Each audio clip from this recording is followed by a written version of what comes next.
تحننا منه ورحمة أعطني بمسألتي إياك جميع خير الدنيا وجميع خير الآخرة واصرف عني بمسألتي إياك جميع خير الدنيا وجميع خير الآخرة واصرف عني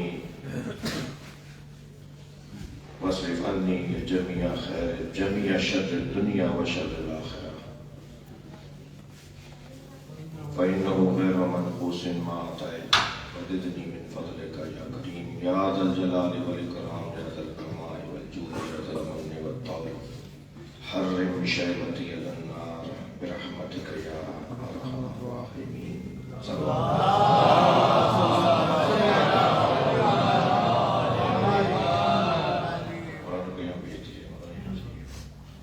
ایک صلوات اور پڑھیں.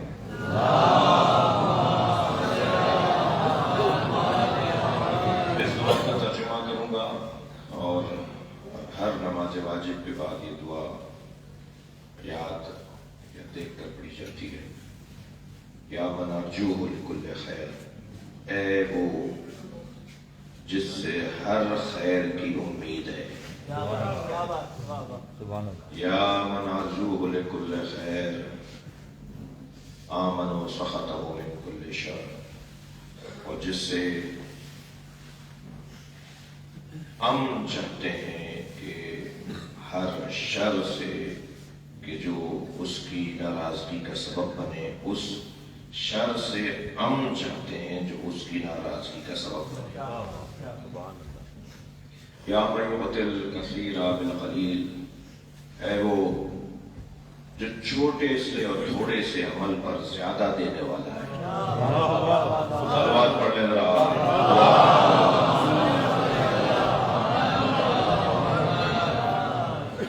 یہ اللہ کا خاص کرم ہے کہ ہم شب اول رجب کربلا معلیٰ میں اول رجب کی امام حسین کی زیارت، جیسا کہ میسج میں بھی میں نے عرض کیا، اول رجب پہلی رجب ایک تو امام محمد باقر علیہ السلام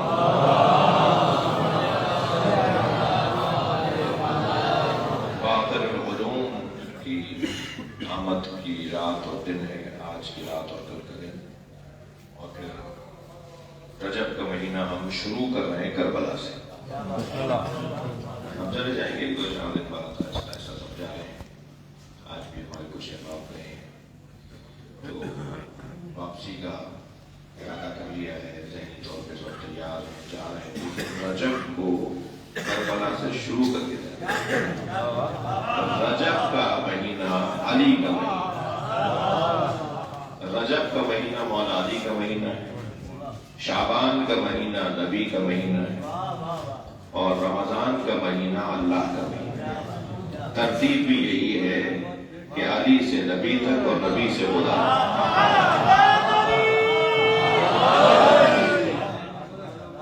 دیکھیے ترتیب نزولی میں اللہ پہلے ہے، رسول اللہ اللہ کے بعد، اور مولا علی نبی کے بعد. رضوان بھائی پاکستان نہیں پوری دنیا کے بہترین پڑھنے والوں میں سے ہیں، اور یہ ہمارے رضوان بھائی کے جونیئرز بھی سارے کمیل، اور ابھی آپ نے بازو نہیں بنوایا خبر کو، تو ہماری یہ سب ماشاءاللہ پڑھنے والے ہیں. میں نے کچھ پچھلے دنوں کلام کہنے کی توفیق ہوئی تھی، تو میں نے اس لیے رضوان بھائی کا نام لے کے ان سے اجازت لی کہ ان کے بعد نظم میں تو پڑھا جا سکتا ہے، نظم میں پڑھنا عجیب سی بات ہے. تو شعر کہا تھا کہ شعر عرض کیا تھا کہ ہزار ذرے مگر آفتاب کوئی نہیں، ہزار ذرے مگر آفتاب کوئی نہیں، تو آپ سب ہے مگر وہ تو کیا بات. اور جس شعر کی وجہ سے میں نے مسئلہ سنا دیا کہ خدا کے بعد نبی اور نبی کے بعد علی، خدا کے بعد نبی اور نبی کے بعد علی، اس ایک بات سے روشن کتاب کوئی نہیں، اس ایک بات سے روشن کتاب کوئی نہیں. تو ترتیب میں اللہ، رسول اللہ، مولا علی، مگر یہ ترتیب نزولی ہے، یعنی اوپر سے نیچے آنے والی ہے. لیکن ایک ترتیب صعودی بھی تو ہو سکتی ہے، یعنی نیچے سے اوپر جانے والی، یعنی اوپر سے نیچے آئیں گے تو پہلے اللہ کی بات کریں گے، پھر رسول اللہ کی، پھر علی کی، لیکن نیچے سے اوپر جانے والے تو پہلے علی کی بات کریں گے، پہلے علی کی بات ہوگی، پھر نبی کی بات ہوگی، اور پھر اللہ کی بات ہوگی۔ یہ جو رجب پہلے ہے، شعبان بعد میں ہے، رمضان بعد میں ہے، یہ ہم لوگوں کے لیے ہے، اللہ کے لیے نہیں ہے۔ یعنی ہم پہلے علی کی بارگاہ میں جائیں تو رسول کی بارگاہ نصیب ہو، اور ان دونوں سے گزر جائیں تو پھر جو ملتا ہے اسی کو تو اللہ کہتے ہیں۔ جو ان کے بعد ملے گا، جو ان سے اوپر ملے گا، وہ اللہ کا وجود ہے۔ تو ماہ مبارک، رجب کا مہینہ، پھر شعبان کا مہینہ، اور پھر ماہ مبارک ہے رمضان کا۔ تو رجب کا مہینہ ہم شروع کرنے کا بعد سے، تو میں آپ کے لیے دعا کروں، آپ میرے لیے دعا کریں کہ ہمیں اس مہینے میں زیادہ سے زیادہ عبادتوں کی توفیق ہو، اور اس مہینے کی جو فیوزات ہیں، برکات ہیں، وہ ہمیں حاصل کرنے کی توفیق ہو۔ بھرپور تیاری کریں، تاکہ وہ ایک عارف کی خدمت میں تھا، وہ کہنے لگے کہ جو نبی نے فرمایا نا کہ اس مہینے میں شیاطین کو باندھ دیا جاتا ہے، تو شیطان ان کے بندتے ہیں جنہوں نے رجب سے تیاری کی ہوتی ہے، لیکن جس نے رجب سے تیاری نہیں کی ہوتی اس کے شیطان تو بنتے بنتے ہی آ جاتی ہے۔ سبحان اللہ، سبحان اللہ، صلوات پڑھیں گے رضا بھائی۔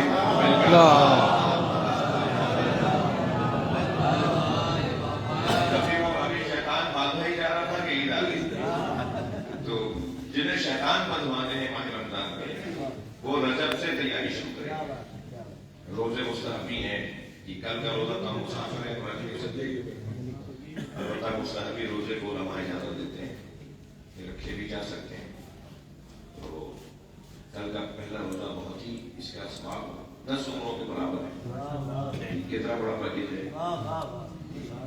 کہ کربلا میں اور ہمیں 10 عمرے مل رہے ہیں ایک روزہ رکھنے پر، اور پھر اس کے بعد اس مہینے کے مستحبی روزے بہت سے ہیں، پھر شعبان کے روزے مستحبی ہیں، اور پھر ماہ رمضان میں روزوں کی عادت ہو چکی ہوگی تو روزہ رکھنے کا دل تڑپ رہا ہوگا کہ اب تک تو مستحب روزہ رکھے تھے، واجب کی لذت کیا ہوگی، تو پھر واجب کی لذت آنا شروع ہوتی ہے۔ میں بہت دیر ہو چکی ہے، ماشاءاللہ عبادت جاری ہے بہت دیر سے، مستحبی روزہ رکھا جا سکتا ہے۔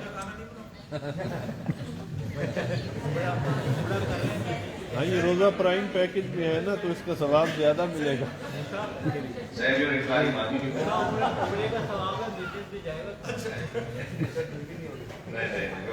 کر رہے ہیں کہ یہ آسان ہے، اگر ہم سب مل کے سلوات پڑھ دیں گے نا تو یہ کام کر بھی لیں گے۔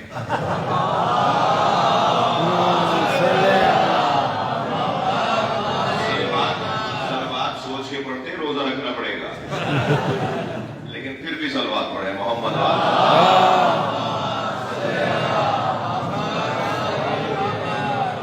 بہرحال جو روزہ رکھ سکتے ہیں اس کا بھی روزہ ہے، قربت اللہ روزہ رکھا جا سکتا ہے، واجب روزوں کو نہیں رکھا جا سکتا سفر کی حالت میں۔ تو ایک کل کا روزہ، کل کی عبادات، کل کا پہلا دن زیارت امام حسین کا ثواب، اہل علم جانتے ہیں، اہل تقویٰ جانتے ہیں، دور دور سے عرفاء آنا شروع ہو گئے ہیں حرم میں۔ حرم میں رونق جمعرات جیسی ہو گئی ہے، اور کل جو رونق ہوگی ویسے جیسے شب جمعہ میں لوگ آتے ہیں۔ تو یہ قدرتی طور پر ہمیں اللہ نے یہ ایک انتظام ہو گیا، اور ہمیں توفیق ہو گئی کہ ہم اس مہینے میں اس دن میں آئے۔ میں اسے زیادہ نہیں رکنا چاہتا اپنے بیان پر، اپنی گفتگو پر۔ میں چاہوں گا کہ اس سنت اور سیرت کو زندہ کریں، اس پیغام کو زندہ کریں جو امام محمد باقر نے دیا ہے۔ اور وہ پیغام ہے علوم کو، علم کو عام کرنے کا پیغام، وہ پیغام ہے علم بڑھانے کا پیغام، اور وہ پیغام اس سکھانے کا پیغام ہے۔ اور ہمیں سل تفقہا، سوال کرو سمجھنے کے لیے، یہ حدیث میں نے سنائی ہے، نبی فرماتے ہیں سوال کرو سمجھنے کے لیے، ٹول لگانے کے لیے، ٹٹولنے کے لیے، ٹیسٹر لگانے کے لیے نہیں۔ یہ صاحب دیکھیں یہ نہیں کتنا پتا ہے، اگلے کے امتحان نہیں لینا، سوال کرنا. امتحان لینے کے لیے نہیں سمجھتے. تو جو ماشاء اللہ آپ کو پتا ہے اور کون ہے دنیا میں سوائے اہل بیت کے جنہیں سب پتا ہو. ہم سب کو ضرورت ہے، ہم سب کو مسلسل اپنا علم پڑھنے کی ضرورت ہے. صرف اللہ نے اپنا علم جس جگہ رکھا ہے نا، اس جگہ کو آل محمد کہا ہے. سبحان اللہ سبحان اللہ. انتم اہبۃ علم اللہ، اہل بیت آپ اللہ کے علم رکھنے کی جگہ ہے. سبحان اللہ. عربی میں ایبا کہتے ہیں جسے آج آپ کی نئی زبان میں تجوری کہتے ہیں، لاکر کہتے ہیں. جہاں قیمتی شے رکھ کر لاک کیا جاتا ہے اور وہ اس کی طرف توجہ ہوتی ہے کہ وہاں میرا مال رکھا ہوا ہے، وہاں میری دولت رکھی ہوئی ہے. اس قیمتی رکھنے کی جگہ، قیمتی چیزوں کے رکھنے کی جگہ کو ایبا کہتے ہیں، عین سے ایبا. اللہ اپنا علم جہاں قرار دیتا ہے وہ اہل بیت کا قرار ہے. میں اس سے زیادہ نہیں آپ کو کہہ رہا. اب آپ کے ذہن میں اگر کوئی سوال ہو تو فرمائیں اور ہم تھوڑی دیر کے لیے ایک علمی مذاکرہ کریں گے سوال کے ذریعے سے.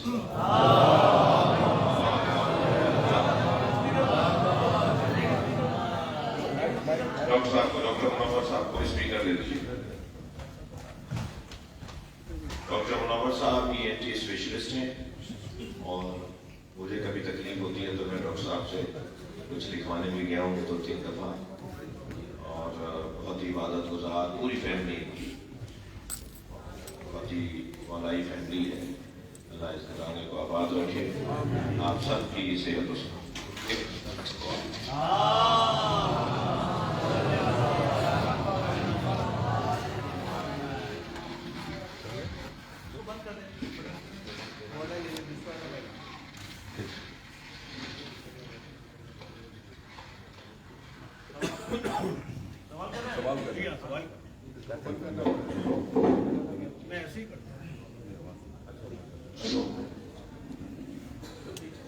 مولانا صاحب، میرا ایک سوال یہ ہے کہ میں پیشنٹس کا ایگزامن کرتا ہوں. فیمیل پیشنٹ ہوتی ہیں، ان کے مجھے کان دیکھنے ہوتے ہیں تو اکثر ہماری خواتین جو ہے، چاہے وہ سنت کی ہو یا شیعہ ہو، وہ اپنا کان نہیں دکھاتی ہیں کیونکہ بال ہمارے کھل جائیں گے اور ایکسپوز ہو جائیں گے.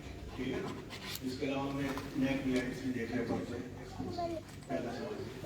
دوسرا شرعی مسئلہ ہے وہ یہ کہ آیت اللہ سیستانی جو ابھی جو نیا اپنا فتویٰ جاری کیا ہے غسل سے متعلق، وہ یہ ہے کہ اگر جو شاور سے لوگ غسل کرتے ہیں تو ان کے لیے یہ مینڈیٹری ہے، ضروری ہے کہ سب سے پہلے سر کو اور گردن کو، چہرے کو دھو لیں، لیکن اس دوران میں پانی جو ہے وہ جسم پہ نہ گرے. یعنی آپ شاور آن کریں اور اس کے بعد ہٹ جائیں وہاں سے دھونے اور پھر اس کے بعد رائٹ سائڈ اور لیفٹ سائڈ. جبکہ آیت اللہ خوئی کا تو یہ فتویٰ ہے کہ وہ پول باڈی کو اوپر اور سیکنڈ کو دھو لیتے ہیں کہ پہلے آپ نے دھو لیا نیچے دے. اب اس میں یہ مسئلہ ہے کہ اب تک جو لوگ غسل کرتے ہوئے آ رہے ہیں اس میں یہ ہے کہ جب آپ شاور میں غسل دیں گے تو ظاہر بات ہے آپ کے جسم پہ پانی گرے گا. ٹھیک ہے. تو اب تک جو آئے کرتے وہ کیا صحیح ہے یا آپ اپنے آپ کو صحیح کرنے ہو؟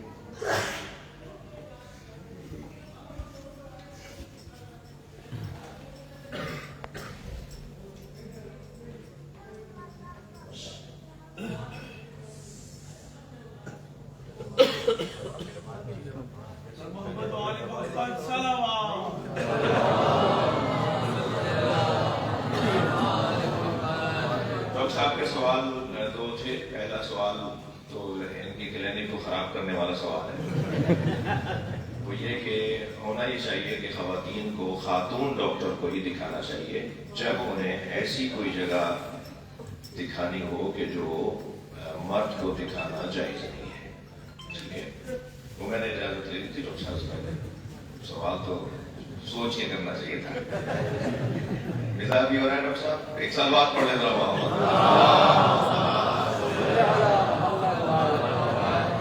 ایسے جو حجاب میں واجب جگہیں ہیں ان کے معائنے کے لیے خواتین کے لیے اولا ہے اور ضروری ہے اور بعض فقہاء اجازت نہیں دیتے مگر یہ کہ دور دور تک ڈھونڈنے سے قابل لائق ڈاکٹر نہیں مل رہا، اور ڈاکٹر ہی نہ مل رہا ہو اور قابل ڈاکٹر بھی نہ مل رہا ہو. تو اس کو بے صورت مجبوری جس کو کہتے ہیں نا کہ حکم ثانوی، مجبوری ہے کہ اب مرد ڈاکٹر کے پاس جائیں. لیکن نارملی عام حالات میں